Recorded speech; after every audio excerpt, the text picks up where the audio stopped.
The vote that you cast this time is more important because the people that you elect to the Scottish Parliament will have more powers than they've ever had before.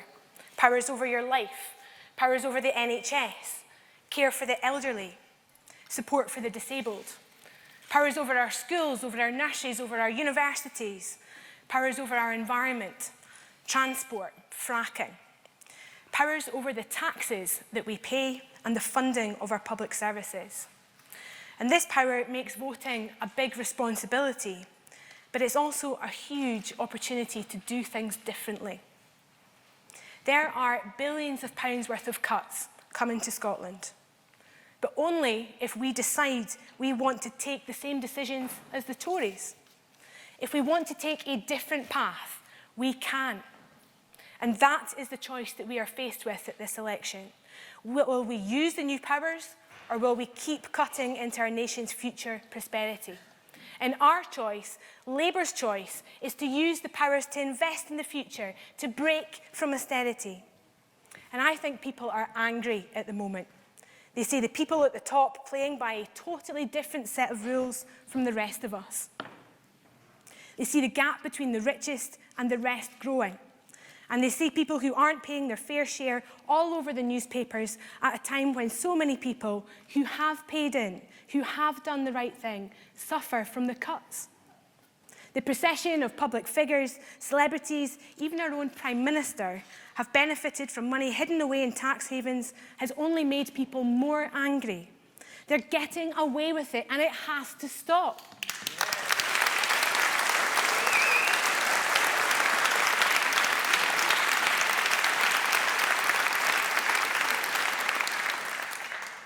So there's an obligation on all of us who seek to serve the public to be transparent. The revelations from the Prime Minister in recent days shocked people across the country. Not since the MP's expenses scandal has there been such palpable anger at the sense of unfairness at the heart of our society. Politicians need to not only play by the rules, they need to be seen to be playing by the rules. So today, I'm publishing my tax return for the last year. I've got nothing to hide, and I challenge my fellow Scottish party leaders to do the same.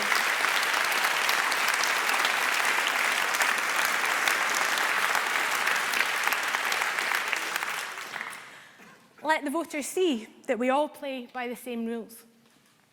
But it must go beyond how we as individual politicians conduct ourselves. It's about the change that we want to make as a party. So here's how Labour would do things differently. We'd set the rates of income tax 1 pence higher than George Osborne. That would enable us to stop the cuts, to end austerity. If we don't do that, we'd have to cut schools.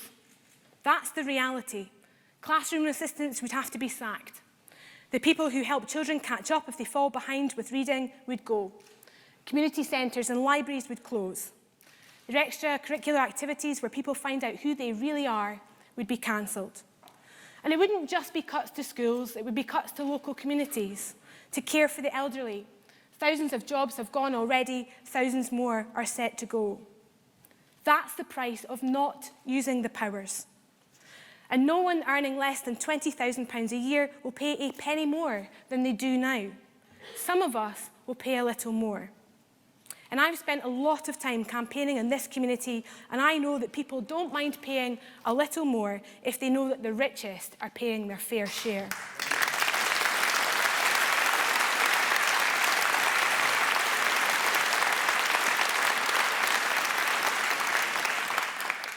So the other thing we do is bring back the 50p top rate of tax for the top 1%, for those lucky enough to earn over £150,000 a year. And would use that money to close the gap between the richest and the poorest kids in our schools. That would be over £800,000 of extra investment in this constituency alone, placed directly into the hands of the head teachers in the schools here in Edinburgh Eastern. Now, I want a school system that makes sure that where you are going in life in Scotland isn't determined by where you came from. Nicola Sturgeon has said that she won't bring in a 50p top rate, but she says she is in favour of the principle. I say to her, it's easy to be a socialist in principle. The problem is, Nicola, you aren't one in practice.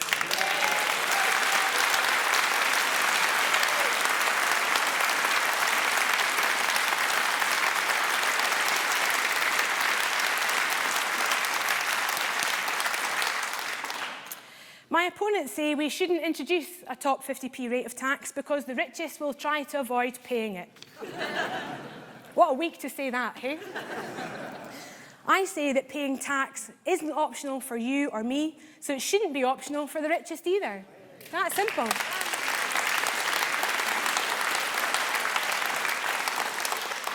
It isn't the job of government to make excuses for why the rich won't pay their taxes. It is the job of government to make sure that the rich do pay their taxes.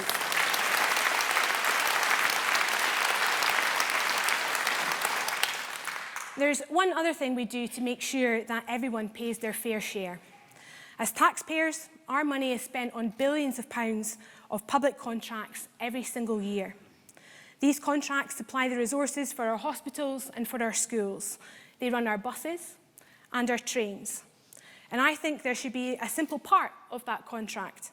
If you don't pay your taxes as a company, then you won't get taxpayer funding in the form of public contracts.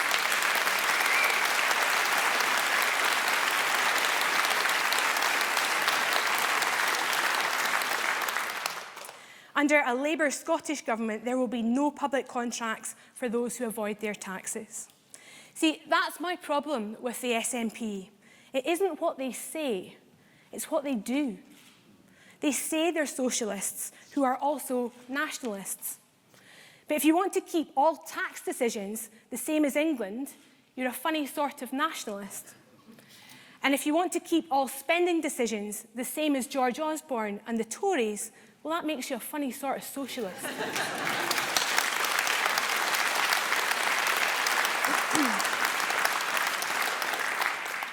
If we are willing to do things differently, if we are brave enough and bold enough, if we don't mind upsetting the richest so we can look after the rest, then we can break from the austerity that hurts so many people.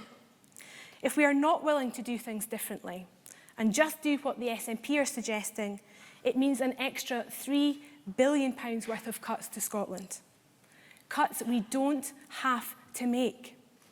We can do so much if we are bold enough to use the powers to make a difference. We can finally scrap the unfair council tax and replace it with a fairer system where 80% of us pay less. That's how Labour would use the powers of the Scottish Parliament.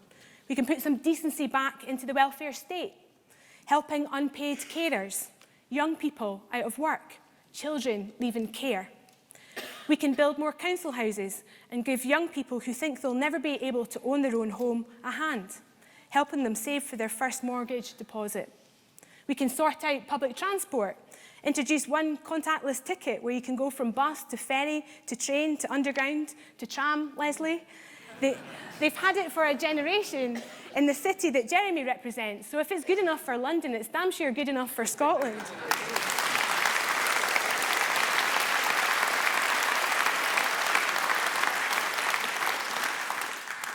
And we can ban fracking in Scotland.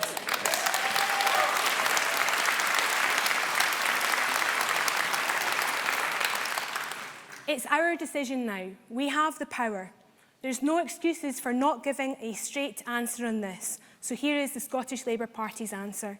No ifs, no buts, no fracking.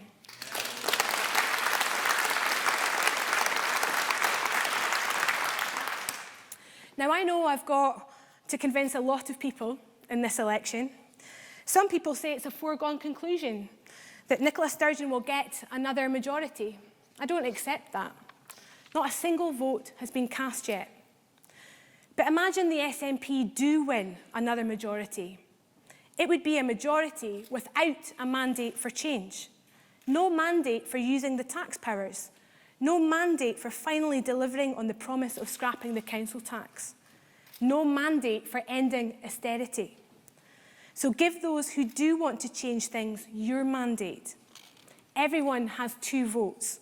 A vote in a constituency for a local candidate like me, and a vote for a party. If you want voices in the Scottish Parliament who want to use the powers to stop the cuts, instead of using the Parliament as a conveyor belt for Tory cuts, if you want MSPs who will take on the establishment rather than become the establishment, if you want real change now, not in a far-off promised land, then use both your votes for Labour. Thank you.